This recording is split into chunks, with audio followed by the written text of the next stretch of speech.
opportunity to raise some questions in the chat. So please use the chat for questions you might have when we stop the first part of the event. So Mr. Šimonović, Ambassador Šimonović, here you are. Thank you.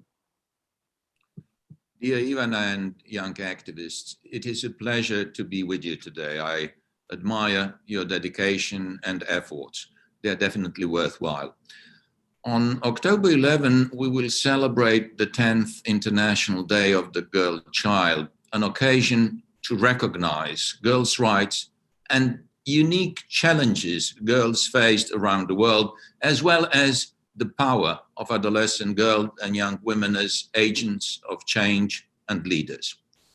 Nobody can say anymore that we do not know the importance of activating of potentials of girls and young women. As many as 20 years ago, during my presidency, Economic and Social Council acknowledged that the best investment in our future is the investment in education of girls. The 2030 Agenda for Sustainable Development and its 17 Sustainable Development Goals adopted by world leaders in 2015 affirmed achieving gender equality and women's empowerment as integral to each of the 17 goals. Only by ensuring the rights of women and girls across all the goals will we get the justice and inclusion, economies that work for all, and sustaining our shared environment now and for future generations. Yet the boundaries and barriers shamefully still persist. Women and girls who are bravely fighting to break boundaries and barriers posed by stereotypes and exclusion deserve our full support. As entrepreneurs, innovators, and initiators of global movements, girls are creating a world that is good for them as well as for future generations. Girls and young women are continuing to lead political and social movements and contributing to democratic resilience worldwide. Young women activists have been leaders in movements to fight for climate action, racial justice, and inclusive citizens' participation, organizing protests, rallies, strikes, and lawsuits to fight for political and social change. Let me mention just a few specific country examples. In Lebanon, young women were at the forefront of the post-blast protests requiring political and social change. And in Belarus, they were leaders and organizers of protests following contested presidential elections. In the United States, young Black women have been leaders and organizers of the Black Lives Matter movement. And in Myanmar, they are fighting against the coup and defend democracy. However, girls' activism is equally important when addressing issues of everyday life. Requesting to be respected in their families and societies, to be recognized as not only potential mothers, but also for who they are and what they can become in many other social roles. And to be free and equal in every respect is also an important fight for their dignity and human rights. This year's anniversary is additionally challenged by the disproportionate impact of COVID-19 pandemic on girls and young women. As schools around the world shut their doors, millions of girls are having their education cut or delayed, and many are being simultaneously forced to take on additional household work and care responsibilities. School closures are also resulting in higher rates of unplanned pregnancies, child marriages, and gender-based violence against girls and young women. All these dynamics will have intergenerational impacts on the lives of girls and young women and the development of their communities. The world is home to more than 1.1 billion girls under the age of 18 who have never been better educated and have the potential to provide the largest generation of female leaders, entrepreneurs, and change makers the world has ever seen. Increasing girls' and young women's participation in politics leads to positive impacts for countries' development and growth. However, to secure their full contribution, We must support their activism and encourage them to speak out and assert themselves. The future belongs to young women and girls, to the benefit of all of us. Thank you. Thank you very much, Ambassador Simonovic. So before I give the floor, or before we start engaging in our conversation, I remember that I did not say my name, I think, which is, so I'm Ivana Radicic, and I'm a member of the Working Group on Discrimination Against Women and Girls, Eastern European states from Croatia. And I also wanted to mention that our next report of the working group that we are working on, the next report is on reproductive rights, but the one after in 2022 will actually be on the topic of girls' participation, activism, and collective action. So I wanted to say this now so that everybody in the audience who in any way can contribute to this is aware of it, and of course we will be in touch for the submissions. So let me briefly introduce these amazing women here, and then they will also have space to share with us what is important for them from their biographies. So I have on my screen Imogen Senior, who is a young activist from Australia, currently studying international relations and sociology, and she wants to be a lawyer, but maybe she will tell us more about it. She works with Plan International as well, and she's really passionate about the issues of bodily autonomy. Then I see Mariana Reyes from Mexico, who is the founder and president of national organization YYPN. She can tell us more about the organization. Her areas of interest are gender-based violence, sexual and reproductive rights, and youth activism. She's a member of the Assembly of the LAC Youth Networks, of the Youth Network of the Latin American and Caribbean region for sexual and reproductive rights, and she's a young advisor to the UN Population Fund. She's a receiver of Mujer Tech Award and another award, Harvard Book Prize Award. Then I can see Jonah Claire Turalde, who is an advisor from Asia Pacific to Frida. Frida is one amazing youth-led funding organization with really, I would say, great method of participatory approach to work with the fundees, but that again, Jonah can tell us more about. But she is also the youth champion and guiding group member of the Global She Decides movement. And she's a board member of the Choice for Youth and Sexuality. And she has a degree in anthropology.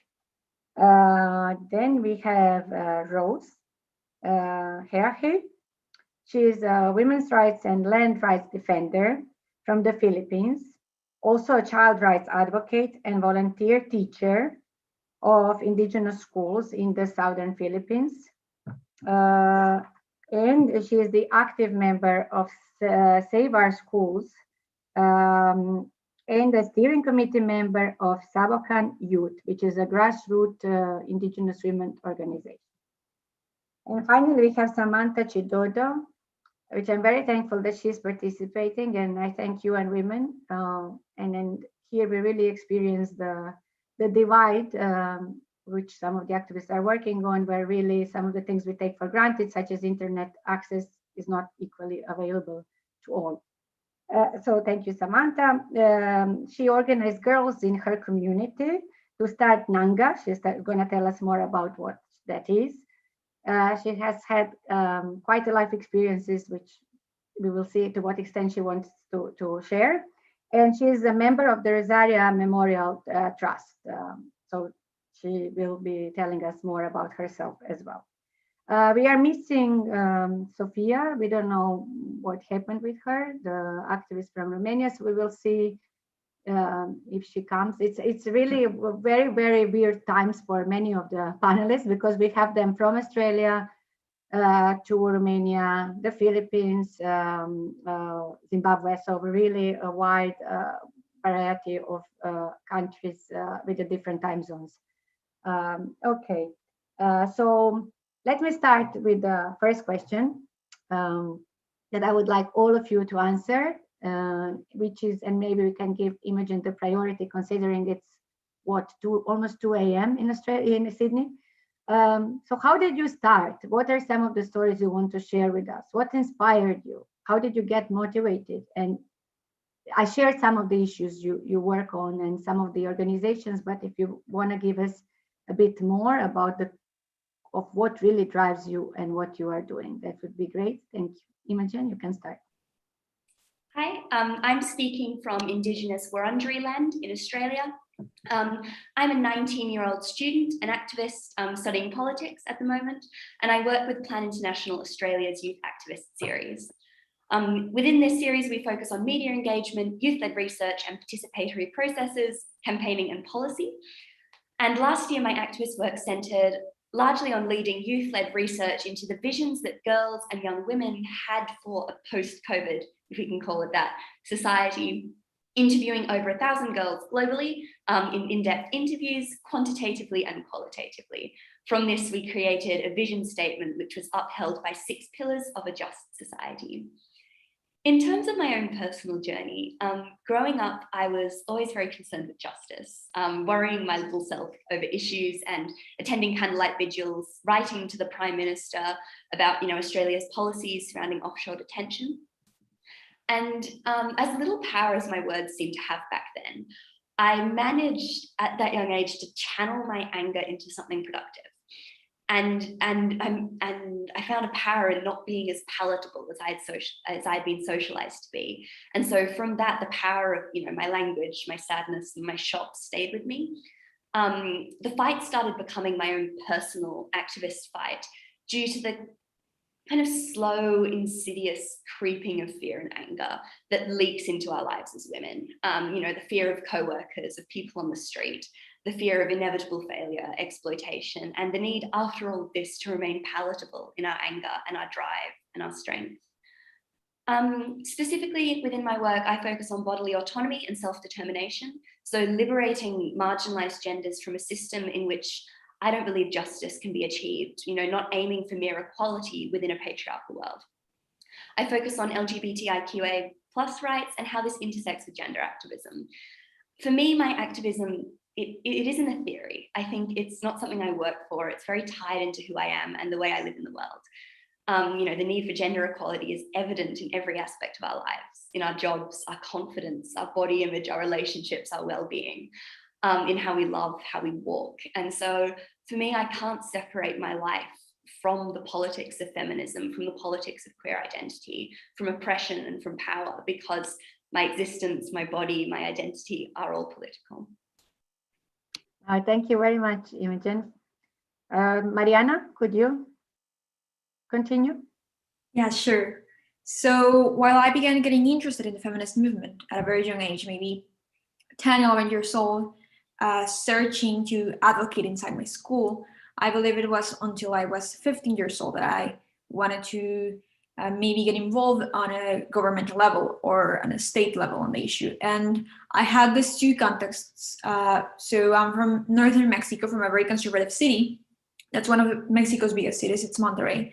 But my family is from a small rural town. And so I've always spent a lot of time there.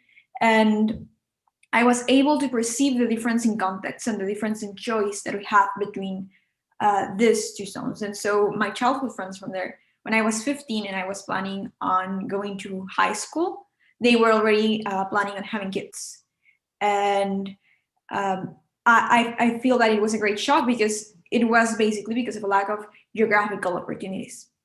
And then I also had the context of my friends and I being victims of sexual harassment and sexual abuse in even educational environments since a very young age. And we perceive how that affected our ability to receive quality education. And so we wanted to get involved, a friend and I, and we emailed a bunch of institutions, but there were about 2 feminist organizations in my area, and they were all directed by 40, 50-year-olds. So there was no space for 15-year-olds girls to participate. And so we said, okay, let's build our own thing.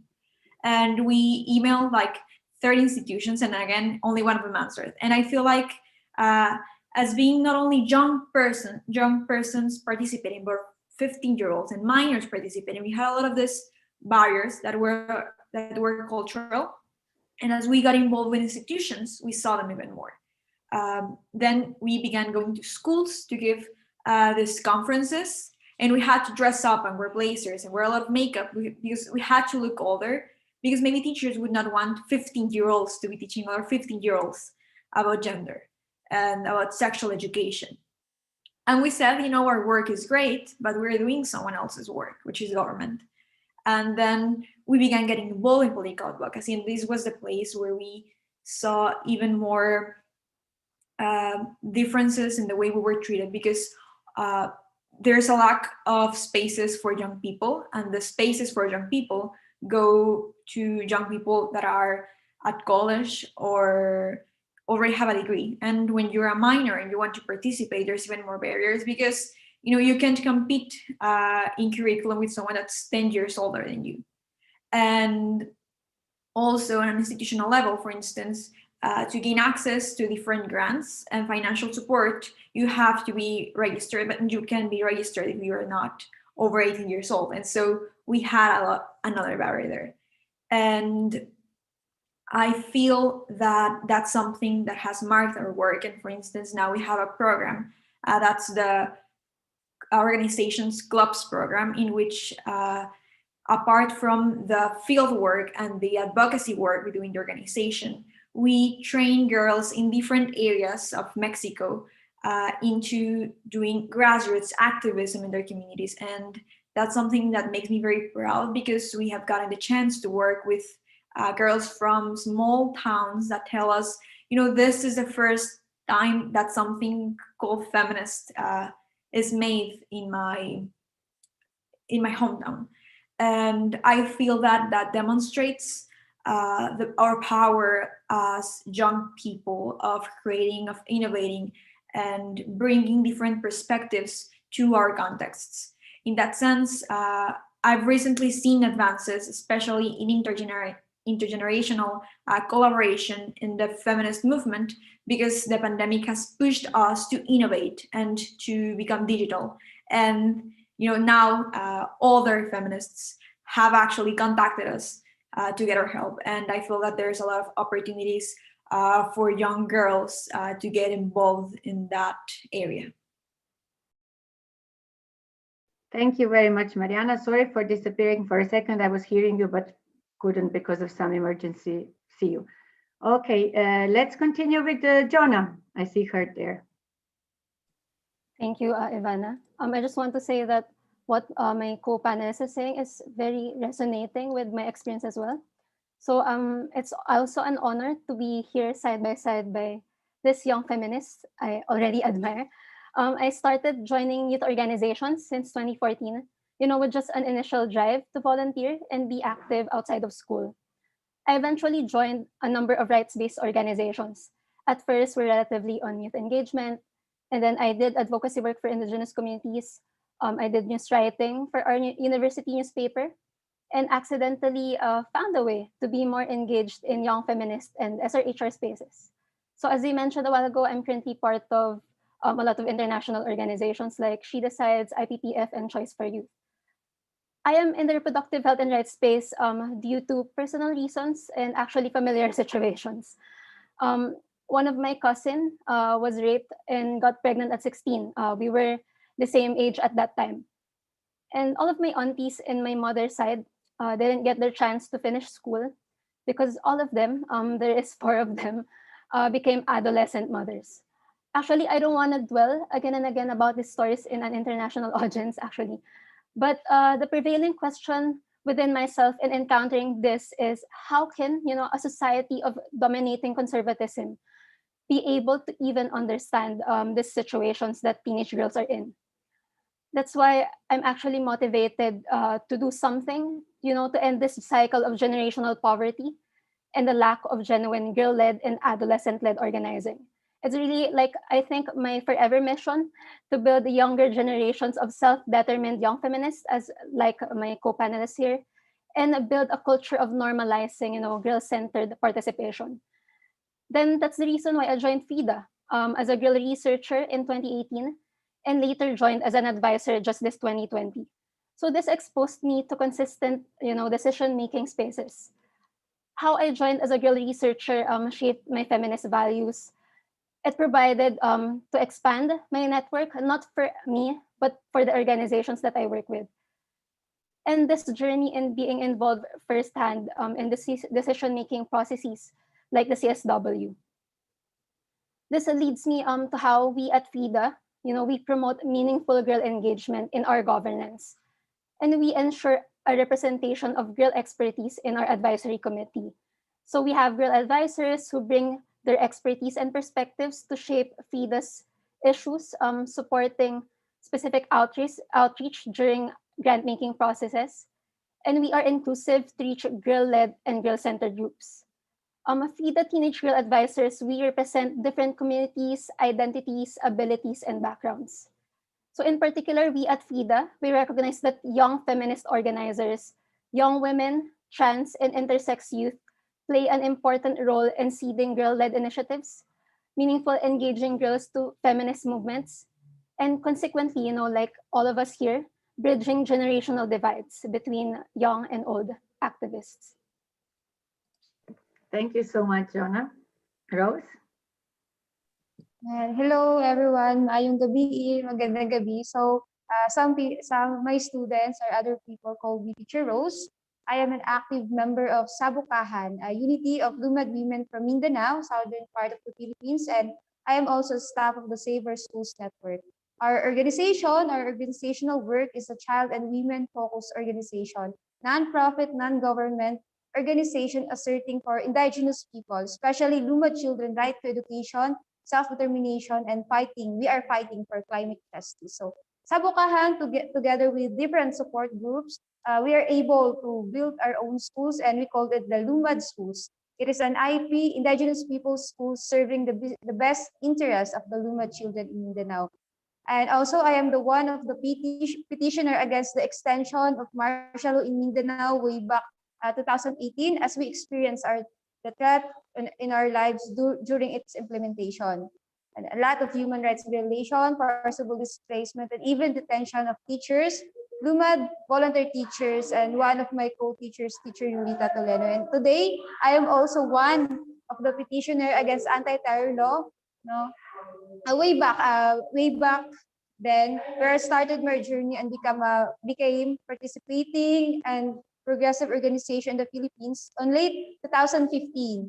I was able to integrate in UCCP Haran in Davao City, one of the evacuation center area in Mindanao for one whole month. So in this area, I mold my activism. I became a feminist and I became an empowered woman. So when I integrate there, I listened and learned their situation and experience on the context of their communities, belief, cultural, and political situation. And for me, it is a lifetime fulfillment that I was able to talk dato, tribal leaders, literacy and numeracy, and luckily I had given an opportunity to talk with them and listen their sharings, their experiences, my experiences. I've learned a lot. And I've learned their eagerness to learn how the big mining companies displace Lumad through their minions, private goons, and even state forces of the Philippines. That motivates me to join the struggle to assert and uphold indigenous people rights to education, self-determination, and fighting for climate justice. Then later, I decided to be part of the Sabukahan and the Saver Schools Network. And as of today, I am 3 years volunteer teacher of Lumad Schools in Mindanao. For my experience, we walk almost a day just to go there, the communities, and we don't have buildings. And we are teaching students under the trees. And the school also taught me, I can see how the Lumad schools work inside evacuation center area, that even in their communities, Lumad schools, through their sharings, integration, research and knowledge, and the rule of the Lumad schools, the Sabukahan and the Saver Schools Network in liberating Lumad women from a traditional feudal practice. LUMAD schools give LUMAD elders and young women's different future, perspective, and principles as a woman, and as a women that we can lead the community and society as a whole. Thank you. Thank you, Rose. All these very inspirational stories. Samantha?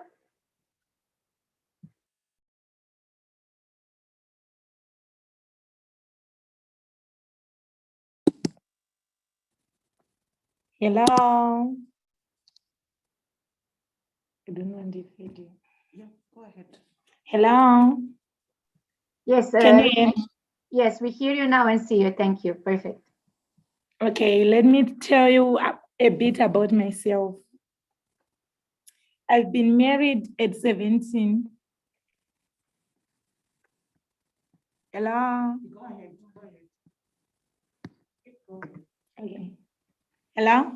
Now we can hear you, but we don't see you. So it was perfect before. So I think you just keep with that.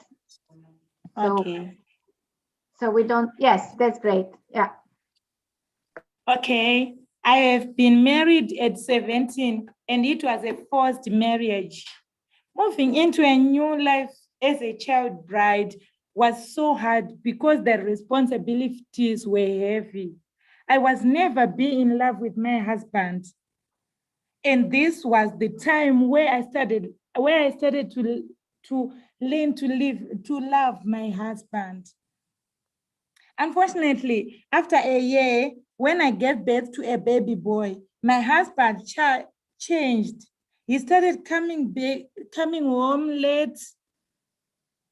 Domestic violence was very high, and I decided to come back home and continue with my own studies. I set for my A-level studies where I did my art subjects, and I'm now waiting for my results. What I realized as a young mother was I had to emancipate myself. I started gardening so as to take care of my child. It was now a double-edged sword since I had to go to school and take care of my own child. I realized that I had to teach other girls not to get into marriage before the right age. At school, some children laugh at me saying, this was an arrogatory name that disturbed my mindset. I said to myself, I need to be strong enough to finish up what I just started.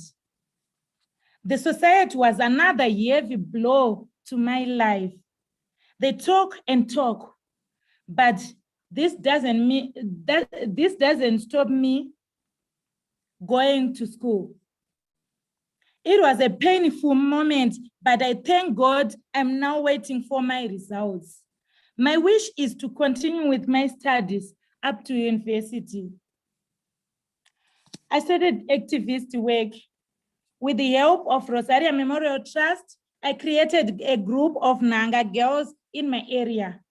This is where we did our conversations, counseling, mentorship, learning, and advocacy work. Our group really did gardening projects, entrepreneurship, whereby the young mothers and young girls are benefiting a lot to have their own money in hand. I've collaborated with other organizations like SOS who work with those girls, social welfare, and also COC, which work with churches. I had to put my advocates in churches. So I decided to work with COC, where most church leaders and teachers for children will meet and give advices to each other. So this is my story, and I want to tell you about what is affecting me inside, which is mental health. As I indicated before, issues to do with child marriages are personal to me because I'm a survivor. I became a mother at 17, and I understand the feeling that comes by when a young mother is denied her right to education. And when she sees her peers going to school while she does her wifely chores, I understand how it feels to have a husband who relies on her mothers to survive. Stigma it involves. I have been there, and it was tears. Not every girl who is married may survive this pain. With this, I thank you. Thank you so much, Samantha. Thank you. And we have heard already some of the hurdles that you have encountered in your sharings now, but I would now specifically ask you about some of the examples of what you see as the main obstacles to your activism, but then possibly generally, and also some of the support systems that you have had, some of the places where you could, you know, some of the things you could rely upon, some of the support systems that you had, so that we see what are some of the low and high points in your work. So maybe we can start again with Imogen. Thank you. I think one main hurdle that I saw last year in 2020 is that girls and marginalized groups tend to be asked to tell emotional stories of terrible things that have happened to us before the microphone is then passed on to adults to talk about policy and solutions. And of course, sharing our stories is really important, but we're not just here for that emotional shock factor. I think we can't just be consulted and then left behind and left in the rest of the process. We've got to acknowledge that girls and marginalized groups know our stuff about policy and structural change and what we need to overcome our own barriers. And so it's not just about educating girls for our participation later, or, you know, consulting girls on their shock factor stories, but having us involved now in the process, and recognizing that our dreams and ideas aren't too idealistic or optimistic or naive. They're aspirational and they do deserve to be heard. I think that marginalized groups can also be brought in as diversity to areas that aren't well equipped to look after them safely, especially re-sexual assault. So this points to the fact that the systems themselves have to change from their predication on patriarchy and not just the people within them. So we're not just talking about getting women in powerful positions, we're talking about making those spaces safe for them. We're making aspiration and hope safe for them. And in that way, empowerment is systemic. So it's not just girls being told that they can do something. It's feeling like the system allows it and encourages it. Because it is very draining to fight for your seat in the first place for many marginalized groups and girls. The emotional energy of having to fight for your identity as an individual and a group means that by the time you get to the seat, you've already worn yourself out.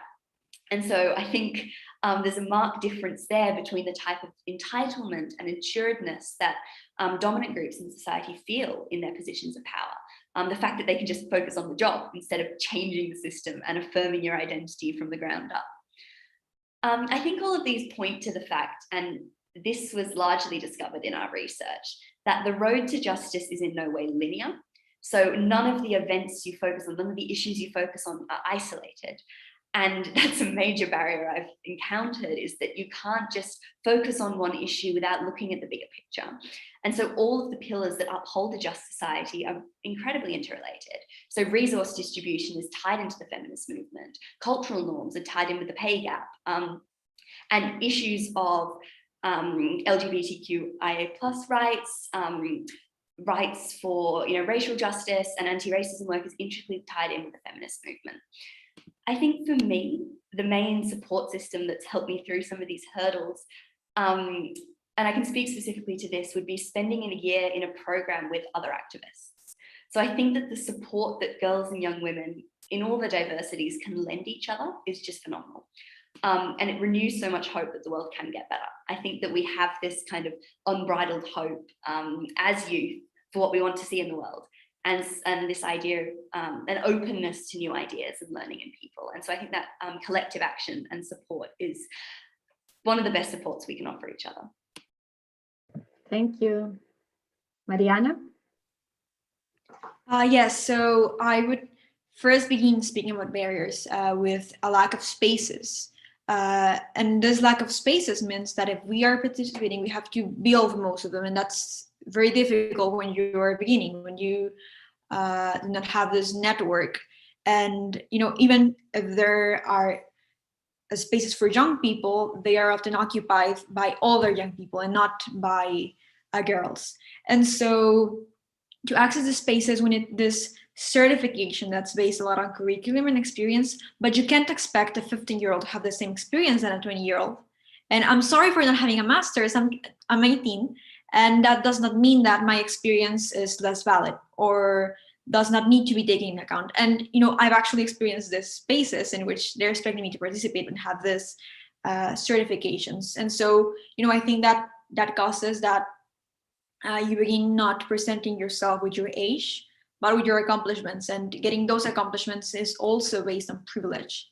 And this thus limits your access to other resources such as grants and financing for your activism projects. And also, as the other panelists already mentioned, there's this thing in which if we are invited to participate, they sit us at the front and they only take pictures to say that there are young people, and then, you know, we do not speak at the event. Or if we speak, it is a very particular space in which we are not interacting with other people. And even in feminist spaces, I feel that there's often this pressure for us young people to speak about young people's issues in the same way that there's a pressure for women to speak about women's issues, in the sense that, yes, they ask me about teenage pregnancy and about child marriage, but they never ask me about women's participation in politics. And I feel that we should be part of those discussions too. And also, we experience violence in a different way. And so when we receive threats and from outside groups, we need special, you know, help and resources in facing those issues. A good practice is definitely the United Nations Population Fund Young Advisory Group, because it is a mechanism for us to participate and for our voice to be heard, not only within the United Nations system, but also with government, because when government asks UNFPA for advice, they send us documents, we revise them, and thus, if the government does not have the mechanism for participation, the UN is able to build in it. And that's an amazing environment, not only because of that, but also because when I entered as a 15-year-old, I had the opportunity to participate with activists that were 28, 29. And it was an incredible space for intergenerational discussion and growth and the building of networks. I would also say that it is a very good practice for government to build age-specific focus groups and discussions when a law regarding us is being discussed. So for instance, inviting young girls to speak at Congress, and also to give us spaces to actually train government officers.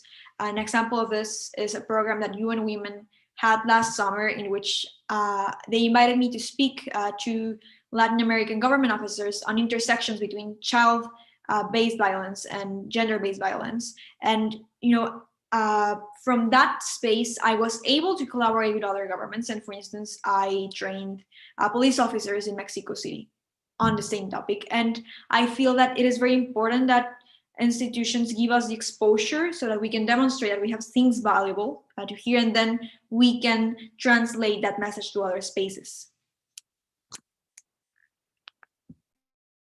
Thank you, Mariana. Jonah, you can maybe say a few words on your own if you want, and then we will discuss the global issues as a separate question. If you wish now to say something, what some of the hurdles you experienced and some of the support systems that you have had.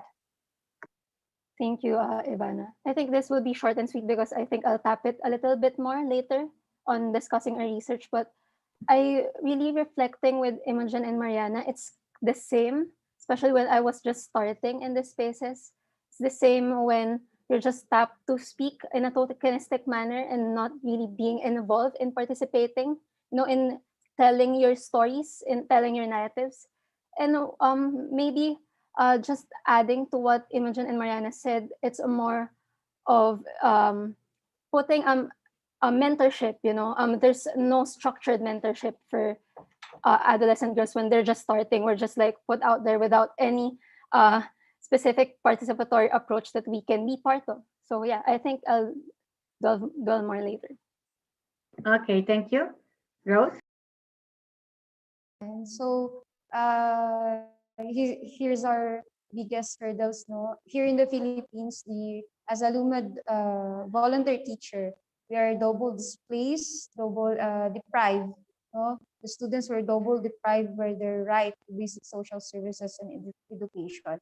I've shared my personal experience now. Last 2018 of the month of October, my mother was a victim of forced surrender and a forced disappearance. She was abducted, and the state forces, the armed forces of the Philippines, calling me in exchange of my mother's life. They want me to surrender myself because they were saying that I am a member, a high-ranked member of the Communist Party of the Philippines, New People's Army. My security was threat. We are under threat. Actually, in the Philippines, women's, children's, all who speak in accordance for the truth, speak in accordance in the law, all who are upholding human rights are the government want to silence us. So yeah, and I'm also a subject of fake and forced surrender. There's no safe place for a young women activist like me. There's no safe place for a women activist like me. My students, no, women, men are experiencing harassment, a state harassment. They're forcibly shutting down our schools, those schools that we built for a long time ago, affecting teachers. We have the right to teach, right? And disenfranchising thousands of LUMAD women students. The government of the Philippines even called me as, even the Sabukahan as a terrorist group. Last May 2020, there was a poster or a photo circulating online saying that the Sabukahan is a terrorist group and I am a member of the New People's ASME. And same year, November 2020, there was a wanted poster with our faces, yeah, hung in Caraga region in Mindanao. And this year, 2021, I was red tagged by the spokesperson of the National Task Force to End the Local Communist Conflict here in the Philippines, or the NTF-LCAC, on his social media post saying, Rose Hayahay is a member of the CPP-NPA. Then, yeah, and a spokesperson of a kidnapper. So this particular individual saying that I am the spokesperson of kidnappers. And on the separate post of Facebook page by a group named Kamatuuran, they tagged me as ang teacher kong terorista. Or in English, my terrorist teacher. This is after I spoke. This is after I spoke for the truth on the recent attacks happened on February 15, 2021 in the Cebu City, where the Department of Social Welfare and Development, together with the Philippine National Police, raid the Lumad Bakpit School in Cebu City. So we don't feel safe anymore. There was a threat on our lives as a Lumad volunteer teachers that we were going to face trump-up cases, raid, and other human rights violation. We don't know, no? Maybe by the next day or this following days, one of us will be the victims of extrajudicial killings. But of course, through the supports of international organizations, international bodies, my students, co-teachers, family, friends, volunteers, and the masses, of course, for my well-being, emotionally, physically, legally, mentally, where I am assured that I can lean on. So yeah, I can lean on, I can speak, no? I will go, there's a venue and it's expressing my true emotions. So it is a relief for me. So the Saver Schools Network and the Sabukahan, how we cope up in this kind of situation where we feel a mixed emotion. Well, in the midst of pandemic, we feel that we are in the midst of war also. Too much repression, emotionally, mentally unstable, exhausted, and a mixed emotion of fear. Fear for our lives, of course, as a young women activist. Fear for our family's life, for the future of the next generation. So here's how the Sabukahan, the Saver Schools Network cope up this kind of situation. We always do consultation. Yeah, we always do assessment. No, we were going to assess, criticizing self-criticism. This is our venue to express our fear, to express how we feel, to express our emotion in an honest way without any cover-up. And as an organization, this is our task to secure everyone's life. We do collective action, we do collective decision-making to answer all of this problem, and we trust the process. We trust the process, we trust our comrades. Thank you, Rose. Samantha? Okay. And let me point out some hurdles I faced. As I was looked down upon in our society, it became hard for me to do my advocacy. As I was called derogatory names like Mvana. As I was supported by Rosaria Memorial Trust, I was encouraged to do this advocacy in any circumstances. This motivated me, and I went on training young girls in Nanga to be innovative. When the opposers saw the work I did, they appreciated me. There was opposition from other apostolic churches who were supporting this issue of child marriages. Some people were saying, how can this girl with a child can teach our own children? But the main theme I strengthened myself is people will learn from mistakes. We had support from some individuals who admired our work and other organizations. This gave us strength, and other people who opposed learned to understand what was my mission to do this activism. Thank you, Chair. Thank you very much. So we have heard some of the challenges from security threats to lack of spaces, and from personal to really global. So I thank you very much. We have also heard some of the support systems you have, but really I would like to hear, what would you need? What type of support would you need to feel that you can do your work with more ease, and that we could all benefit from your expertise, and secure that it goes more smoothly, and maybe address some of the challenges that are there for your work. So do we want to start now the opposite way?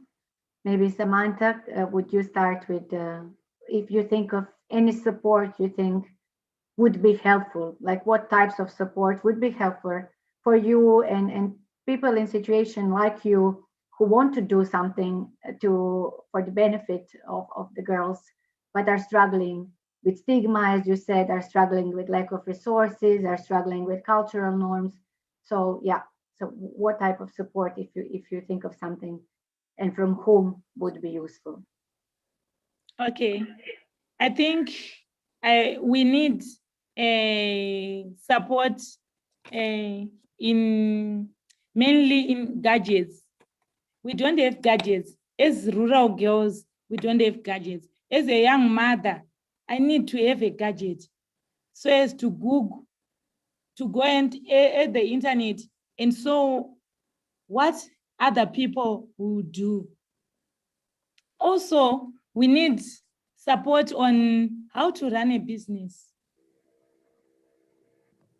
The advice is from other people who are now well known, who are now famous in doing the businesses. As young mothers, we need to support our own children. So they should be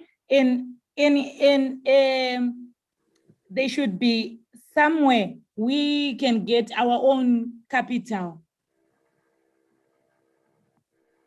Also, we need support that other children surrounding us would have to understand what we are, not opposing us, not saying bad things about us.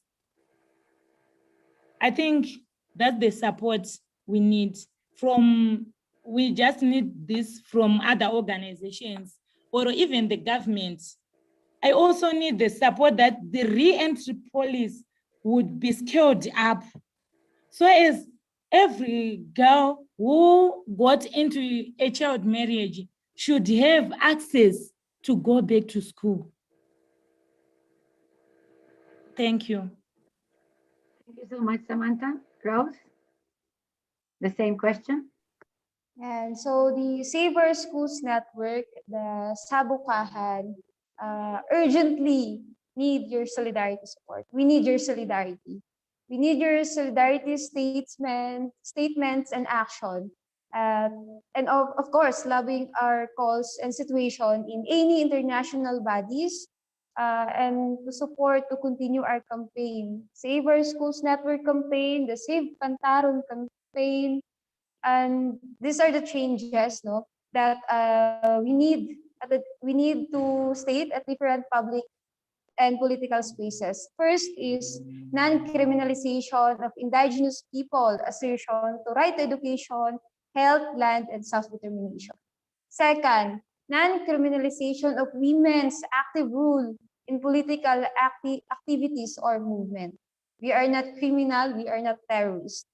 Third, greater access and simpler process for grassroots women's movement for legal aid and human rights services, health, education, and other support that are still lacking and difficult for grassroots to access at this point. Thank you, Rose. Mariana?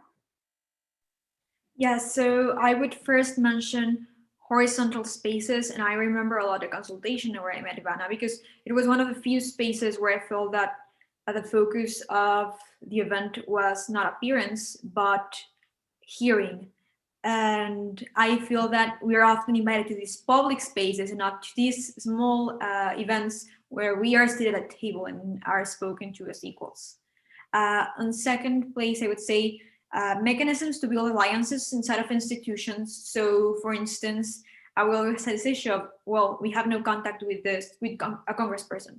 And then actually working with feminist organizations led by other people was a thing that got us to contact these people. And we now have these networks, and I feel that we should have more mechanisms or even support by other feminist organizations that are more established to build these networks.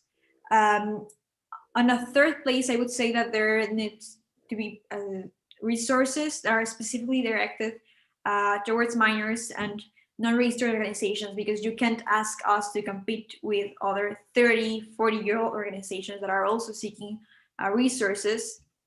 The other one would be that, and this is something I've suggested to the UN system in Mexico, which is that the UN international organizations collaborate with different NGOs at a country level, but they are always the same NGOs that are very well established and that have 50 years working.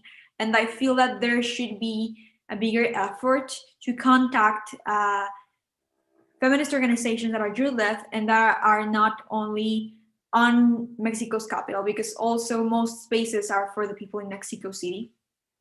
Then I would say that there's a need for technical accessible training, because I feel that we have a lot of training and free training on gender and sexual education, but I sometimes need also training about law. And how am I going to do political incidents if I have no access to that information?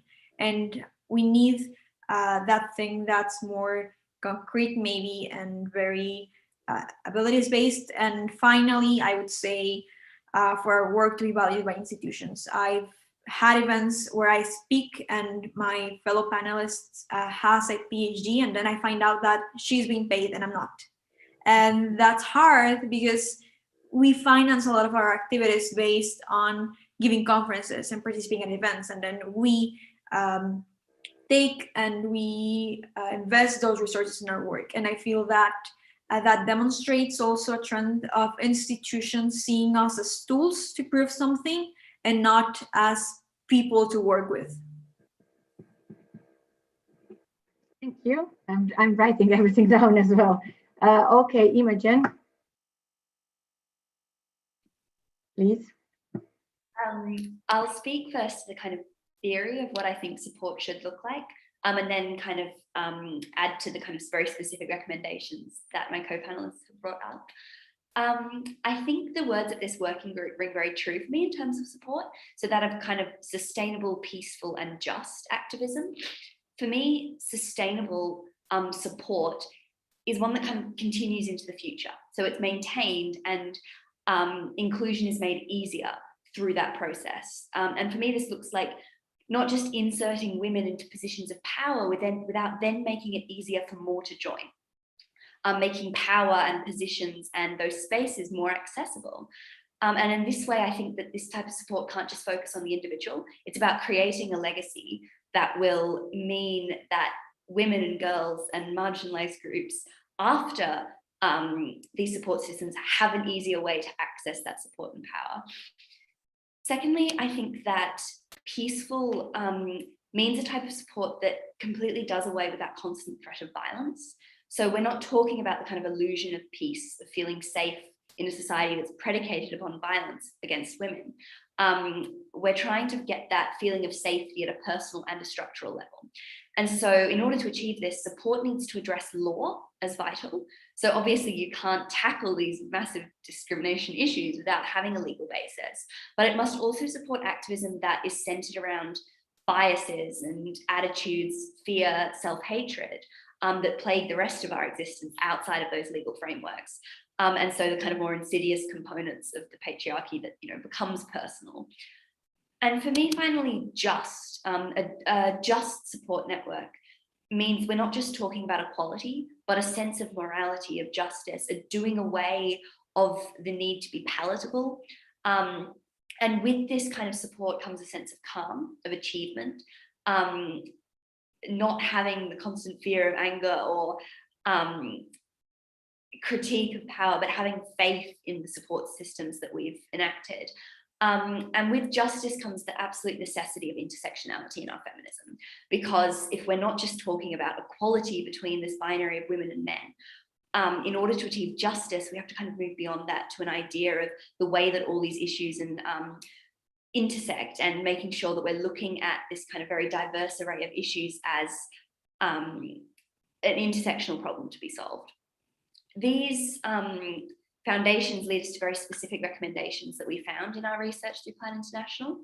Our first recommendation, as many of our panelists have spoken to, is the idea of institutionalizing these participatory processes. So making sure that we're funding and supporting youth-led processes, including research, policy, consultation groups, and recognizing that people with lived experience can tell you how to fix issues that affect them on an institutionalized level.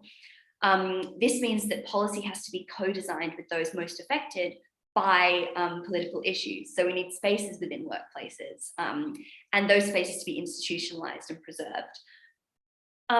Upon this, government should be encouraging girls and young women to take part in collective action and making sure that their legal and policy frameworks don't obstruct collective action and activism. So not just the right to do something, to collectively organize, but the opportunity, the resources, the support, and the cultural support as well. And finally, I'd say that we need to make sure that girls are being supported in transformative and radical work. So when we speak about abolishing old systems, constructing new ones, instead of just kind of reforming previous institutions that have hurt us, I think support in that aspect is missing, and I think it's very important that we listen to girls' voices around that without thinking that we're too naive or idealistic. Essentially, this comes down to defining support as an institutional response that is unafraid to challenge current systems, and as all my panelists have been saying, making space for girls and women within those systems. And a support that focuses on the end result, on outcomes, and making justice a reality. Thank you, Imogen. Considering how you talk about law, I think you're going to be a sociolegal scholar, human rights sociolegal scholar. Good. Thank you for this amazing pieces of advice. Really, I really wish that I come to fruit because I think they are really what we need as a society, as a global society. And humans. John, I wanted to hear from you about, so we heard these stories about the hurdles and about the support systems. One of them, of the hurdles mentions was lack of funding. And since you are working or advising the funding organization, which is one of the very rare and very few organizations that work in the way you work to empower really the young feminist organizing. I would like to hear a bit about your research that you did on the global state of young feminist organizing. And I know that, which was I think in 2014.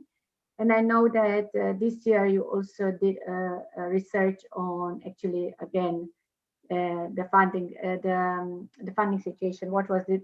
Feminist pluriverse, I think. So yes, if you want to share what you want to share with us in terms of the research done at Frida. Thank you. Thank you, Ivana. Actually, our girl-led participatory research, it's titled Girls to the Front. It was actually published in 2018. And it was only one of the few research on girl organizing. And it's informed by girl activists ourselves. So we have like 8 girl activist advisors during the participatory research. So we wanted to gain an in-depth understanding of what girl-led organizing really is. So we defined what do we mean by girl-led organizing. So girls make the decisions on all issues relating to our group and organization. Girls design our own plans, strategies, set our own priorities, and decide how the budget is spent and used. And we may or may not have the support of adults. We also want to know how and where our girls are organizing. How can we be reached and best supported? And what can the donor community learn from our organizing? In this research, we also mapped girl-led initiatives from around the world. So what we found out? Girls are defined by more than just our age. You know, some documents say that it's below 18, it's 15 to 24. But what truly makes a difference for girls is our life experiences. And particularly such as, you know, education level, employment status, poverty situation, membership in a specific marginalized or stigmatized group, and marital status. I think that diversity is clearly seen in this panel. Also, girls everywhere are organizing, but we do not always organize as adults would organize. So these initiatives and organizations, especially led by girls under 18, are usually unregistered and less formally established than traditional adult-led groups. So we know what we and our communities want and need. However, again, as mentioned by everyone here, we often do not have the resources and the necessary initiatives to support us. So despite all these, there's still huge barriers.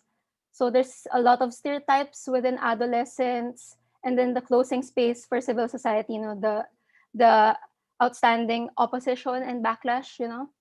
And with COVID-19, and even before this pandemic, we know how we have, as girls, restricted agency and mobility. We are subject to multiple layers of discrimination. We've seen that stories and hardships that impact our activism and our groups. So although we know that these hardships are often cross-regional and cross-cultural, the way we which girls organize is not homogeneous. So we saw that, you know, that intersectionality here. So we want to emphasize that girl-led organizing, it comes in all shapes and in all forms. So delving into the issues that matter to us, so over 50% of the organizations that was part of this research were created because of a community incident, that moved the girls to act against an injustice. And then 38% were driven to organizing by a personal incident. Some issues are specific to certain regions and cultures. So for example, female genital cutting moves a great number of girls in Africa and West Asia, but it's not a priority for Latin America because only a few indigenous communities engage in that practice. Also, early marriage is a global issue. It is common in Africa and Asia. Due to anti-abortion legislation, a widespread violence against women and girls and human rights defenders. Also, groups in Latin America and Caribbean work in SRHR, GBV, and also racial minority rights. For Central Eastern Europe, Caucasus, and Central North Asia, also they mainly addressed issues on GBV, SRHR migration, conflicts, and ethnic minorities. For Middle East and North Africa, it's focused on conflict and conflict situations. So as you can see, girls mobilize due to issues on GBV, SRHR, and access to education. So this 2018 research has informed our strategic plan in FIDA. So we value the importance of deepening our support of girls in a non-ageist and non-sexist way that respects girl organizers and recognizes the importance of our experience and of our work. So to do so, we requires recognizing sexism and ageism faced by girls and valuing the struggles as much as of those adults. So more than a quarter of FIDA grantee partners and advisors are working directly with girls, involving them meaningfully in activism. So through day-to-day work, camps, clubs, consciousness raising, critical discussion circles, and other activities. So by supporting young feminists who are led by and working with girls, we also support teenage girls to join social justice movements and exercise their power. So as you know, FIDA is well positioned to communicate and support young feminist groups. So via us advisors, the staff, the grantee partners, the sister funds, plus partners living in different corners of the world. While having all these other stakeholders involved. So we want to ensure that teenage girls have the decision-making power over relevant activities, such as how funds are spent and how programming is done.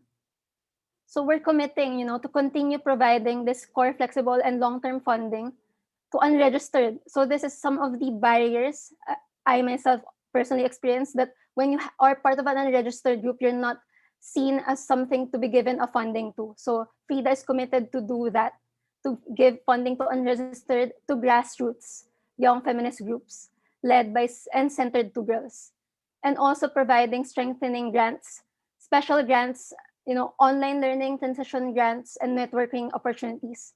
As you know, this time of the pandemic, we also built our own community resilience grant. So this is called a crisis response fund. This is situated within the FIDA's long-term commitment, to supporting global young feminist activism. So there's like an immediate and prevailing needs and demands during this pandemic. So we wanted to firmly have this flexibility to support young feminist organizing in response to COVID-19. So we know that COVID-19 is not only the pandemic that we're currently facing. There's a lot of harmful existing conditions that harms our collective immune system. Climate change, security, sexism, racism, criminalization of sex work, and all other issues that young women face. Thank you so much. I think it was great to actually, the point you made about the collective immunity system, where now the focus is on separation, isolation, and fighting against the virus, where we are not seeing so many viruses that we actually have in the society, as you mentioned, and that the answer is really in solidarity and contact, I think. Before I leave, I mean, I could say so many things on what you have said, and I really, as I said, hope that unfortunately I cannot promise the changes. This is at the end really just another event, and there is some changes are really slow to take because of formalization, over formalization, I would say as well, which I am observing in certain structures that I am placed with. But I hope we are in the process, or you are together with us in the process of really making these changes. Listening to you, it makes me feel hopeful. So before we start asking for the questions from the audience who have been very patiently with us, I would like to hear from you a message, from each of you, a message to the girls out there who are maybe listening to you and thinking, wow, you know, look at these amazing stories. How do you end up there? Or yeah, so maybe like, yeah, a message to the girls, but then message also to, there is, I suspect that our audience is primarily feminist, the women's rights movement. So yeah, the message you would have there as well. Or choose one of these two, whoever you want to specifically focus on girls or generally the feminist movement and the community. Maybe again with Imogen, is that okay? Okay, thank you. Thank you. I'd say to remember that change can be made. And so I think that when I'm around, you know, young girl activists, we can feel this change in its peace and its compassion and its excitement and its security and hope. And collectively, I know we're prepared to fight for it and vote for it and campaign for it and research for it. And so we do need to be hopeful and to be optimistic, but we can't stop there. I think after this hope, we have to develop a will. So a desire to be critical, to then question the status quo, to remove systems and to dream past equality within a man's world. And to start a new language. And at the center of this new will is I think the importance of centering the voices forgotten in past societies and also the voices forgotten in past women's movements. So essentially, I think that as young activists, we're here to give you hope. But please take something and take that hope and do something with it. Engage with us and create a will and a desire to be critical. Thank you. Who's ready next? Samantha, can you go? Well, unmute yourself, please.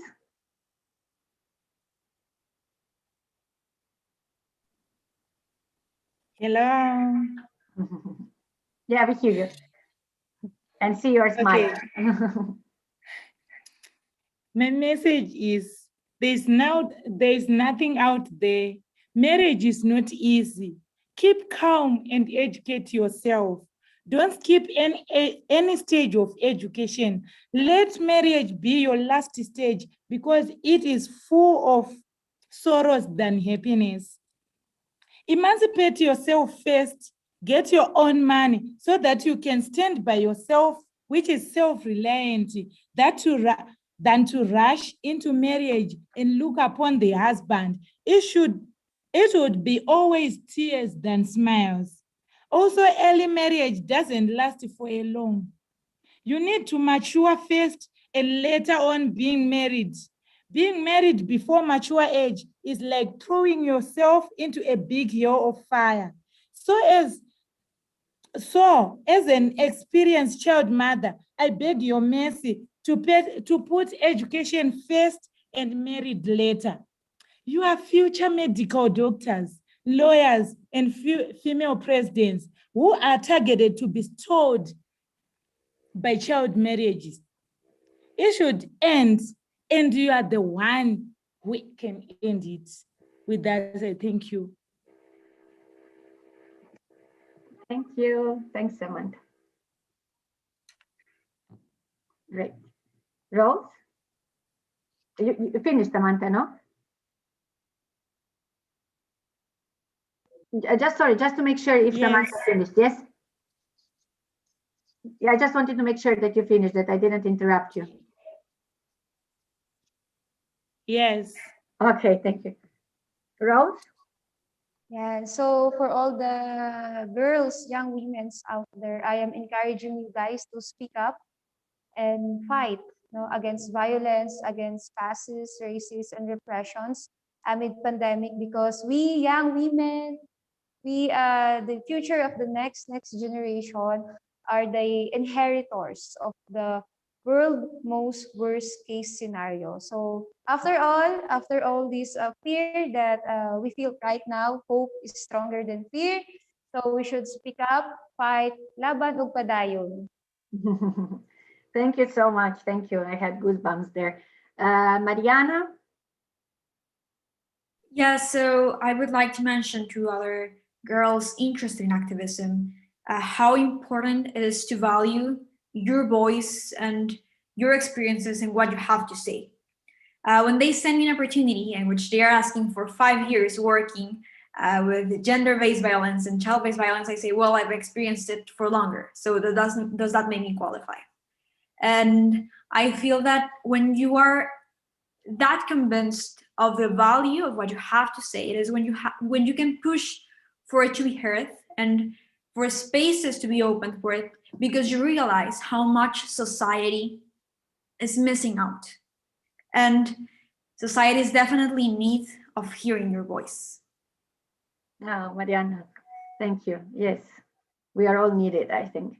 And Jonah, let me finish with you. Thank you, Ivana. So I think first I would like to address the people here, no, in talking about how can feminist movements better support. There's a lot we can do, like what FIDA's doing to support girl-led groups, but it shouldn't be only addressed to feminist movements. Everyone who's working with or supporting girl-led should be held accountable, but at the same time, keeping in mind that girls are not beneficiaries, we're experts of the issues we experience. I think that's the whole gist of this panel.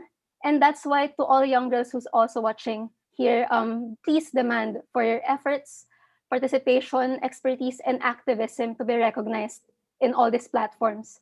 Demand to be compensated for your time and your ideas, and demand and share your feminist values to engage more adolescent girls to find the same brave spaces in girl-led and girl-centered movements. Because you are an expert in your own right, be unapologetic and be feminist. Okay. Thank you very much. I'm just checking now the messages that we received, the questions. Let me start with maybe general ones, and then I see there are some for Mariana. So let's start with, first, I think this is just a comment. Oh, you have adolescent girl advocates here too. So share those words of encouragement to other girls advocates. I think we have just done that. This was a bit earlier, or specifically to the advocates, but I think this is covered. If somebody feels that they want to add anything, you can. Let me see other questions. So how do you think, let's hear all of them. I will read to you and then we can see who wants to answer what, or you want to all go through the questions. So one is, how do you think the educational system should be changed in order to, the word here is help young girls? So I'm sure that Rose will want to answer this as well, maybe Samantha, but everybody else, of course. Then we have is the question saying, you are all young and do amazing work. How do you cope?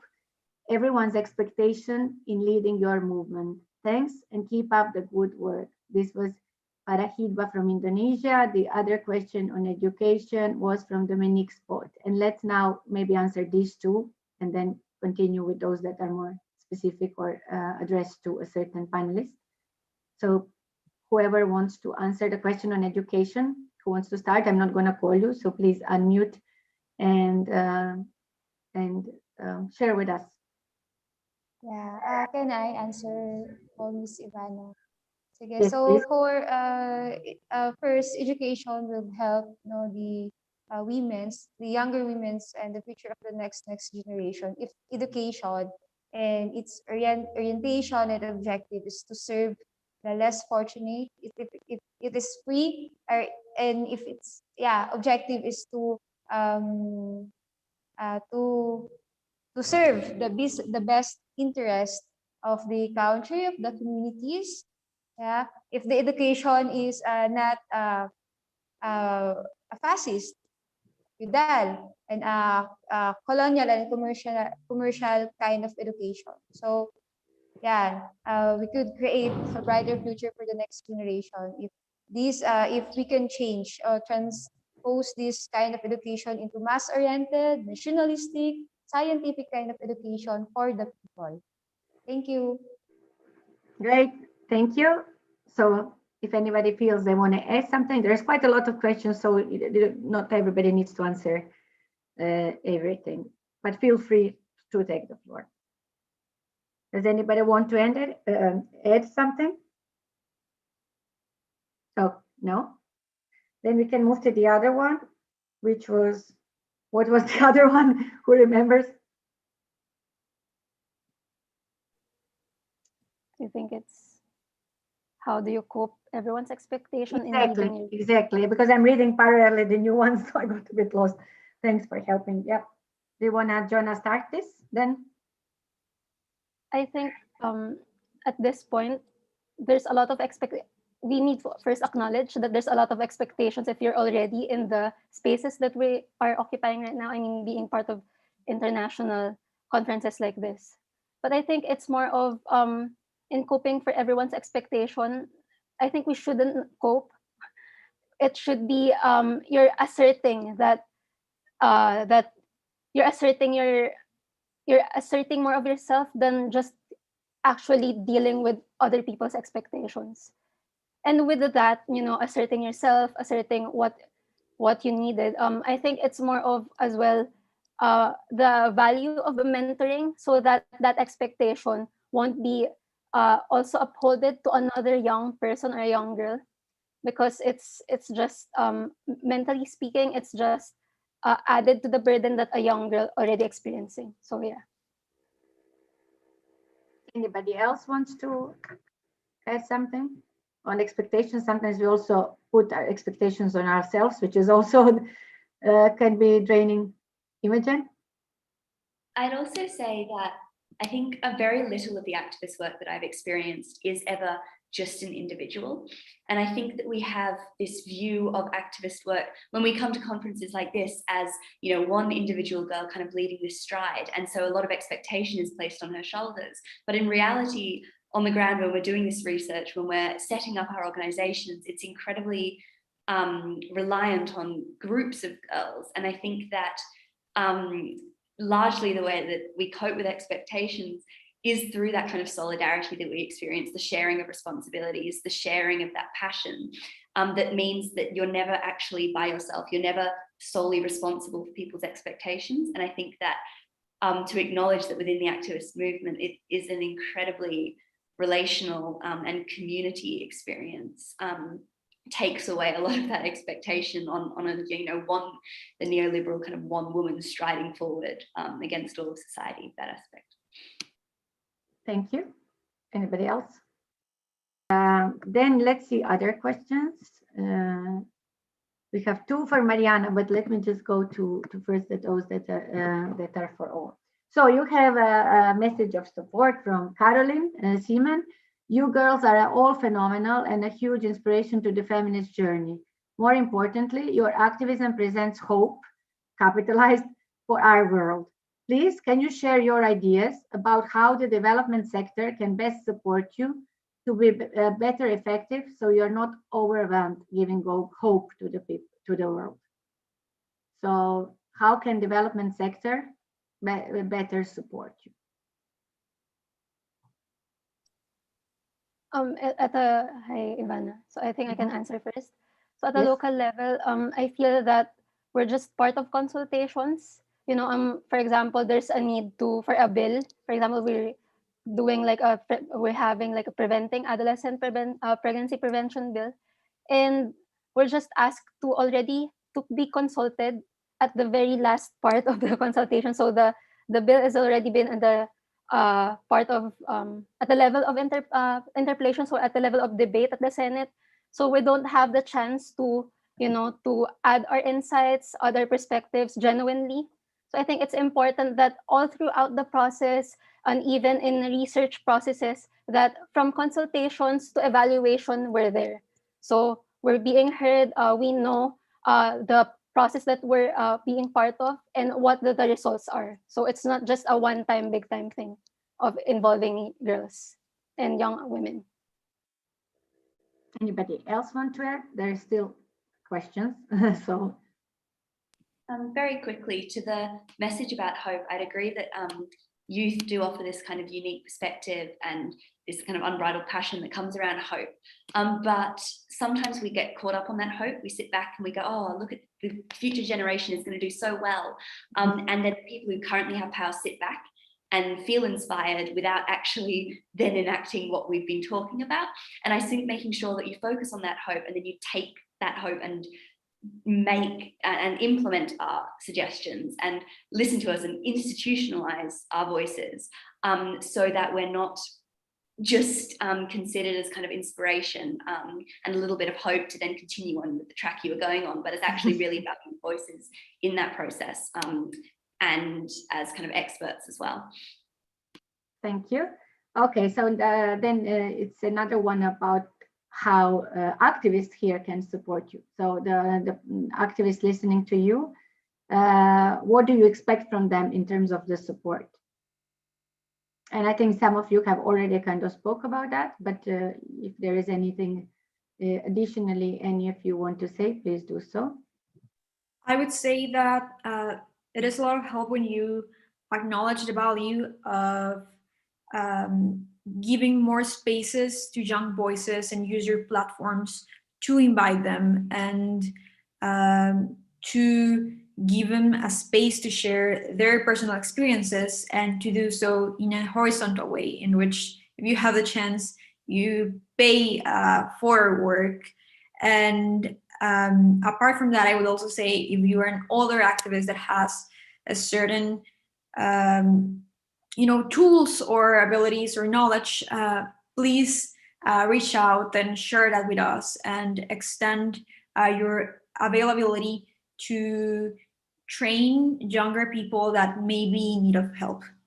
And Mariana, while you are still speaking, let me ask the one that was for you, which was about what was the problem, what kept you going from the feminist groups of older generation that you spoke about in the first question. So was it that they were not, I'm paraphrasing the question now, that they were not listening, that they were complacent, or that they were dismissive of your concerns, or what was, if you want to what extent you want to share, what were the problems?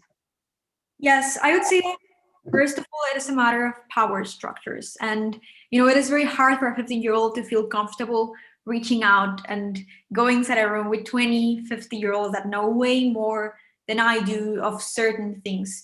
And that did not feel a safe space for me in that moment.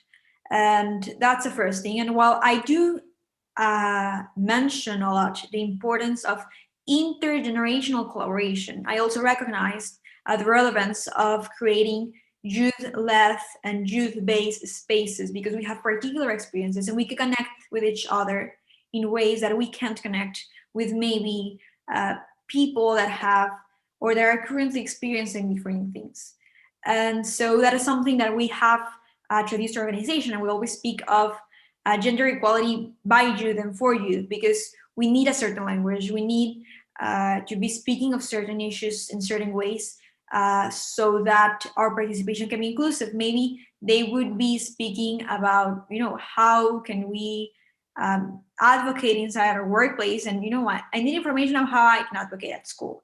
And that's very important. And there was also another question that I would like to answer that was directed towards me very briefly. That is the one about law enforcement and the challenges between intersections. And regarding that, I would, briefly mention. Mariana, just because not everybody is seeing the question, so it was about this training that you were doing with law enforcement, yeah? Just so that other audience knows. Yes. So, for instance, in Mexico, the most vulnerable group to sexual violence is minors. And even though that happens, there is no mention of minors or minor-specific treatment in gender-based violence protocols for police officers and law enforcement agencies.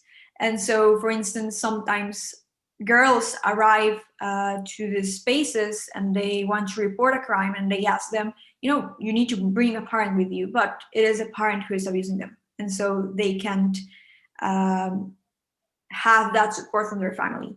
And mechanisms need to be built so that minors can access institutions and support.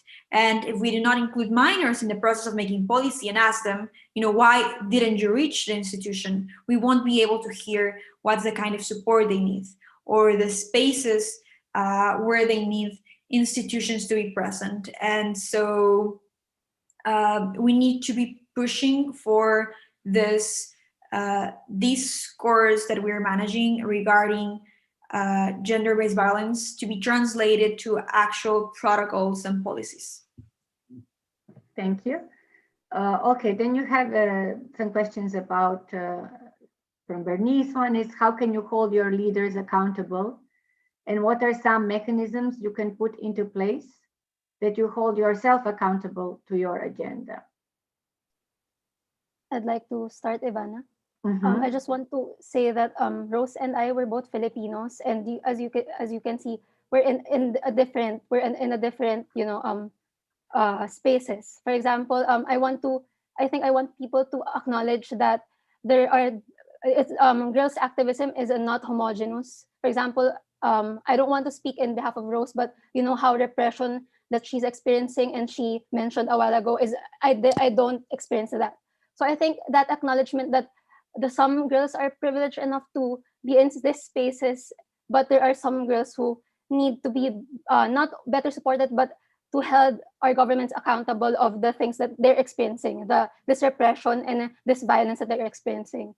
And it's this understanding of that difference and that opportunity to represent what kind of young youth sector that you're really representing. It's not being upfront, and you're not even, for example, in my perspective, I'm not an indigenous person, but if I speak for an indigenous person, that's not that's tokenistic. So you also need to own your narratives. That's your own. So that's how you should hold yourself accountable. Mm-hmm. Okay, thanks. So anybody else on self-accountability and how to hold governments accountable? There was also a linked question in how are the governments responding, for example, with what you know in your own countries, to the demands of the girls' movements. So in the matter of holding ourselves accountable, I would also mention acknowledging privilege and how by including one young person, you do not check all the boxes. And not because I'm already speaking in behalf of all Latin American youth, because they have different experiences, and thus holding myself accountable to what I say about representation is also opening spaces inside my organization for girls that face different systems of oppression. And regarding government, I feel that there are still a lot of challenges because if civil society in general has a hard time holding government accountable, it takes an even harder time for us to be heard and for our petitions to be translated to solutions and to concrete actions. And so I would say that there is also a need for allies inside of government to acknowledge the value of our voices and to maybe build the spaces so that the way we are heard is more formal and not only, in the ways that we build by ourselves in social media and protests and things like that. Thank you. Rose Samantha, do you want to say something at this point, or I go on with the questions? Yes. Here in Zimbabwe, the government is supporting us. Here and there, they need to be educated on the importance of girls' movements. But the main theme is those leaders, you have to give us strength to go around in the country doing our movements, training girls, educating them. We need their support. They give very little support. So we need a very strong support from them as they are the leaders. Thank you. Thank you. Rose, you did actually say quite a lot about what's happening in the Philippines for your communities, but if you at this point wanna add anything? Yeah, so how can we hold our government, the government of the Philippines, accountable? So that was a very, very hard question. Yeah, because as of this moment, we are really pushing all our efforts, just to get the justice that we deserve. But yeah, I think how can we hold the government accountable is in the Philippine context, in the Philippine history, through the unity of the basic mass sectors. No, we were able to hold accountable the Ferdinand Marcos during the martial law time. Tapos there was a deja vu. Yeah, this regime, there was a deja vu, and through collective efforts, collective solving problems, collective actions, we do recognize that we can hold this government accountable. And of course, how was our government respond all our concerns? Actually, they don't want to have a dialogue with us. So we had efforts long time ago, since 2016 up until to date, just to let them know what was really happening in Lumad communities, but they're just neglect us. And to make it short, what the government respond as is aerial bombardment, red tagging, harassment, and killing. So that was the government of the Philippines respond to the situation of the Lumad communities in Mindanao. Thank you, Rose. So there was a question about the relationship with more senior female activists in terms of mentoring and coaching. Do you have relationships with senior feminist activists in terms of the help support with mentoring, coaching? Yes, yes, I do. And I think that one of the most amazing things about those relationships is that they both mentor me and I mentor them, because we have knowledge that they don't. And I've teach them, how they can use social media and how they can advance and engage youth in their advocacy and adapt their message to younger audiences. And that's amazing. And I feel that a lot of change has happened in there recently. I'm not sure if it is because I've gotten older or more recognized for my work, or because we have seen shifts, but I definitely not perceived that support when I began doing activism work. And that's something that makes me very glad, and that I feel we should continue working on, and that I encourage other feminists to try and engage. And if you see a young person in the space, reach out to them and tell them, I do this. Would you be in need of my assistance?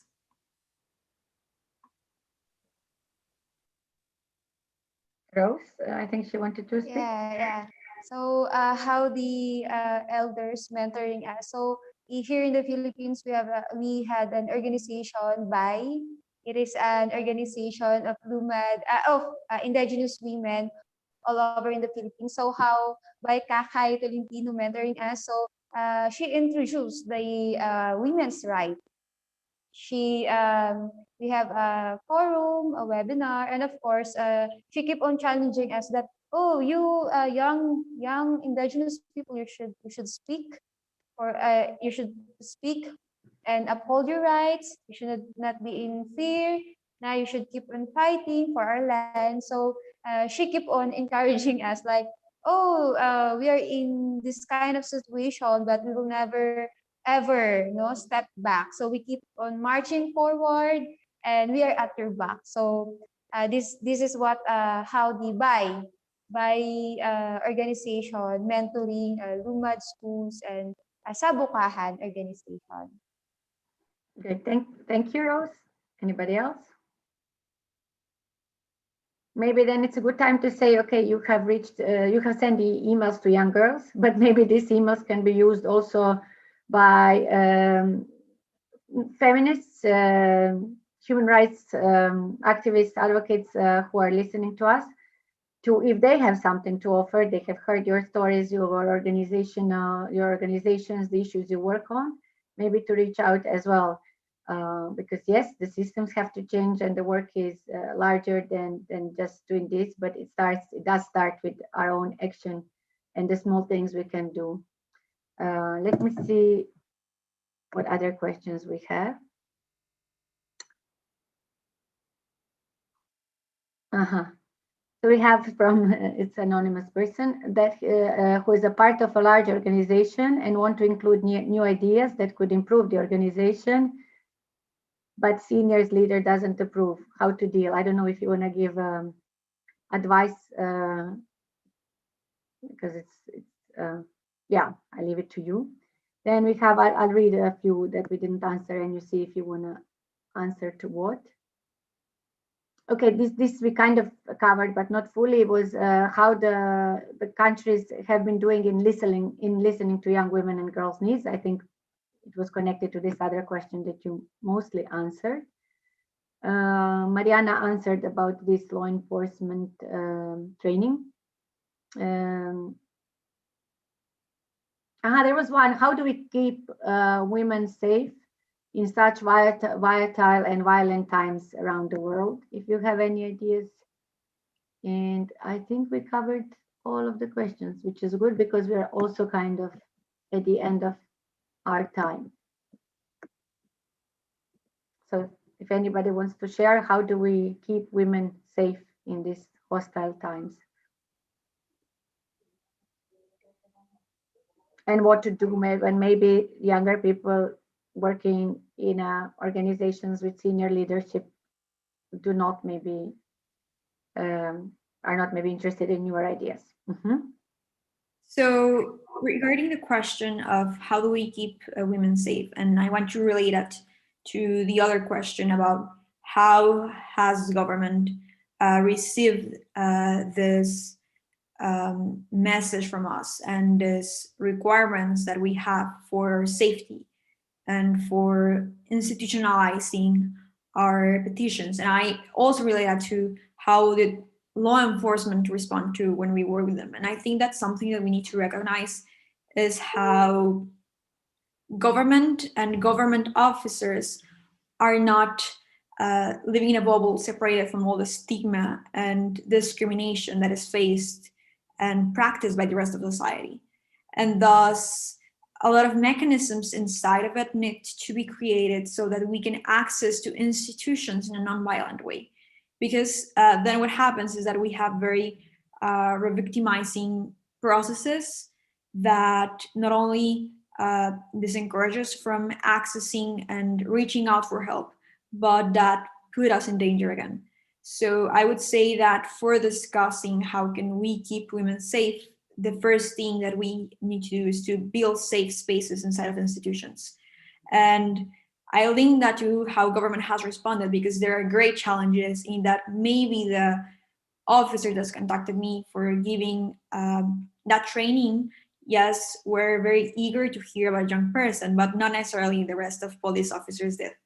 And so there needs to be a horizontal mechanism for working not only with us, but also for all government officials inside of an organization. And this process of building safe spaces needs to not only happen between directives and activists, but between activists, directives, and the rest of people that work inside of government, including in this case I mentioned police officers. And when I mention our horizontal way, is in the same way that I want government officials to be seated with me, I want to sit with police officers and hear why they are not applying the protocols and what they feel that needs to be done so that they can be applied, and what are their perspectives on actually helping girls when they reach institutions. Thank you. There was actually one also question for Samantha. I checked because some I didn't see immediately, and I'm still not seeing everything. In terms of the scholarships for women in situation like yours, are there in your country scholarships available for girls who want to continue schooling after they get pregnant? Yeah, they are there, but they are very little. There are very few scholarships.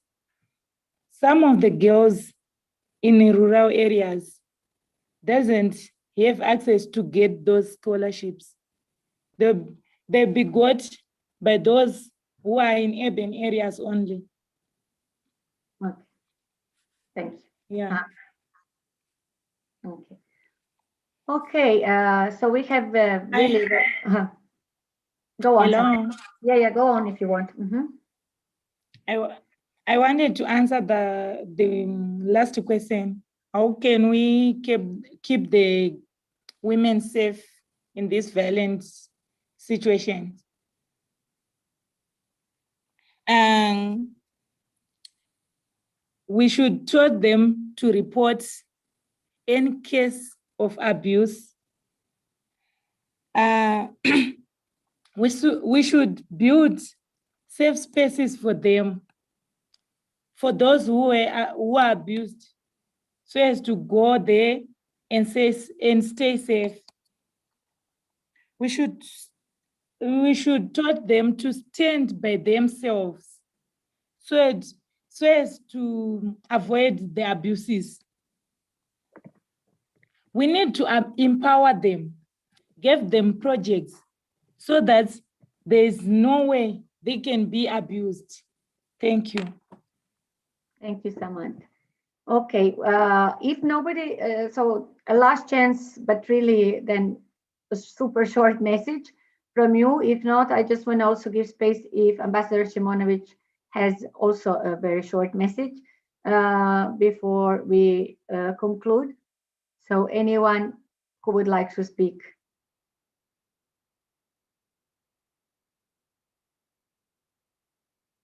Say anything? Okay. There is so much to comment, and I am not going to do that. I'm going to give myself time to digest everything. I think we really saw here what also Frida research has shown, that it's really a diverse movement, that there is so many issues that girls and young women, trans youth out there are covering, and they are really key issues for our societies. That there is quite a lot of challenges. I mean, it's a challenging time for everybody. We are witnessing the shrinking of the activists of civil society spaces. We are living in the COVID pandemic. We are living in a context of inequality, rise of fundamentalism, etc. So there are a number of hurdles. Some of them are specific and come from very often what I think is often advantage, and I know sometimes it's due to the realities, but sometimes it's a choice not to be too formal. So some of the challenges start from there, but I think this is something which we can explore and learn. What are the new ways of organizing, because we see that these old structures are not functioning very well always. We see that there is support that is needed, and that you can't do alone. You can't work alone. Nobody is an island, and that we lean and depend on each other. And that for you have said it's mostly your own activist communities. And I hope that this can be circles and circles of more people, and that we are not in little identity-based bubbles. And I think what your movements are showing is that you work in solidarity and in an inclusive manner, from what I could get. Some of the key challenges are the funding, resources, threats, particularly for certain types of organizations and organizing, particularly landlights and indigenous girls and women. And we are seeing that the systems need to be changed radically, I would say, including the one that is hosting this. That we need to do it together, all of us together. And I'm grateful that we had such a big audience. We still have, it's 2 hours that have passed, and it's on Zoom, which is not, I think, so easy to follow, at least for me. I have to say I have an overload of Zoom meetings. And so we had more than 100 people. We have hopefully exchanged emails as well, so we can stay in contact.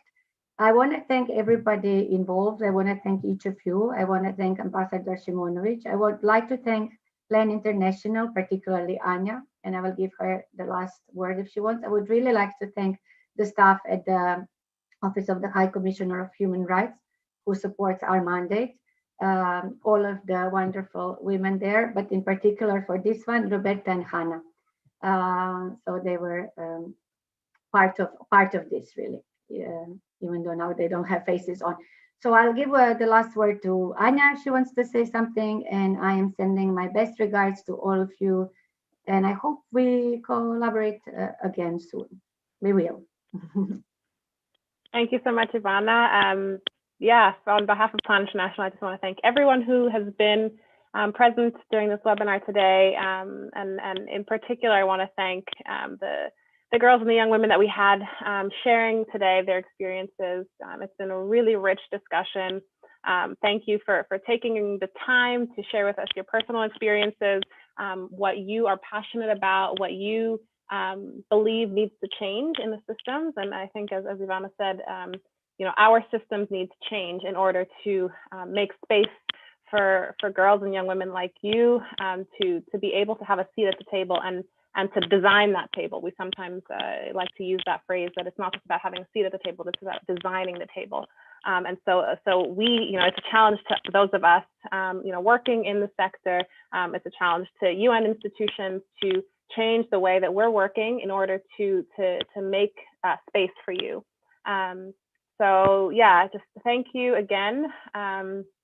Yeah, I on behalf of Plan, you know, we also will stay in touch with all of you, you know, all of the participants as well, to continue to advance, you know, the rights of girls and young women to participate meaningfully in decision making. And we're so glad that the working group has taken up this topic as the theme for their next report, and we really look forward to that report being just a motivation for all of us to think critically about this issue.